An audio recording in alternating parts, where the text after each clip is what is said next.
আপনি যদি মুত্তাকি হতে পারেন, আপনার জীবনকে যদি আপনি কুরবানি দিতে পারেন, আগুনের মাঝখান দিয়া আল্লাহর একজন ওলি চলে যেতে পারবে, আগুন জ্বালাবার কোনো ক্ষমতা নাই। চিৎকার দিয়ে বলুন সুবহানাল্লাহ। হযরত খাজা ওসমান হারুনি বললেন, তোমরা কি জানো না ইব্রাহিম আলাইহিস সালামকে বাদশা নমরুদ আগুনের মধ্যে ফেলে দিয়েছিল, আগুন ফুল বাগিচা হয়ে গেল, ইব্রাহিম আলাইহিস সালামের একটা পশমও জ্বালাইতে পারলো না। ঠিক না বেঠিক? জোরে কোন ঠিক না বেঠিক? আগুনের ক্ষমতা বেশি না নবীদের ক্ষমতা বেশি? আগুনের ক্ষমতা বেশি না ওলিদের ক্ষমতা বেশি? ইব্রাহিম আলাইহিস সালামকে আগুনে জ্বালাইতে পারলো না। খাজা ওসমান হারুনি ডাক দিলেন, ও অগ্নি পূজক ভাইরা, তোমরা কি ইতিহাস ভুলে গেলা? হযরত ইব্রাহিম আলাইহিস সালামকে এত বড় বিশাল অগ্নিকুণ্ডের মধ্যে ফেলে দেওয়া হয়েছিল। ইব্রাহিম আলাইহিস সালামকে জ্বালাবার জন্য কত বড় গর্ত খনন করা হয়েছিল। 400 হাত লম্বা ছিল, 400 হাত প্রস্থ ছিল, 400 হাত গভীর ছিল।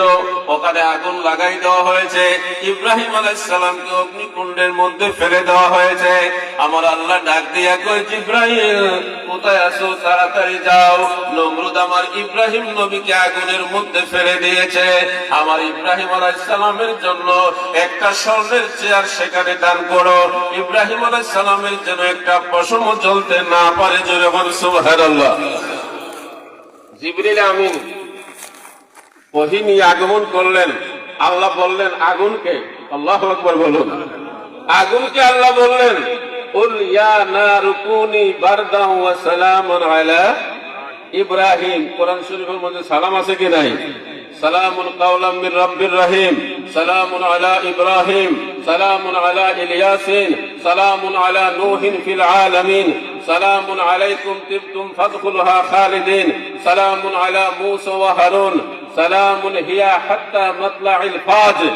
এই যে সালামগুলা এক একটা আয়াতের, এক একটা আলোচনা, এক একটা বয়ান মুফাসসিরিনে কেরাম যেভাবে করেছেন, আমরা যদি এগুলা শুনি, আমার মন বলছে আজকের বাগমারার মুসলমানের তকদির পরিবর্তন হয়ে যাবে, মন পরিবর্তন হয়ে যাবে। আর এটাই বলবেন, আমরা তো ভুল পথে আছি, আমরা এখন থেকে তাহাজ্জুদ আর ছাড়বো না, এখন থেকে ফজর আর ছাড়বো না, এখন থেকে যোহর আর ছাড়বো না, এখন থেকে মাগরিব আর ছাড়বো না, এখন থেকে এশা আর ছাড়বো না। সমস্ত নিয়ামতের খনি আল্লাহ পাক নামাজের ভিতরে রেখেছেন। ঠিক না বেঠিক? জোরে কোন ঠিক না বেঠিক? সমস্ত নিয়ামতের খনি। এই জন্য নামাজি যারা, তাদেরকে দেখবেন আজান শুনলে দুনিয়াবি কোনো কাজে আর পাইবেন না। সে বলবে আমি তো এই আজান শোনার সাথে সাথে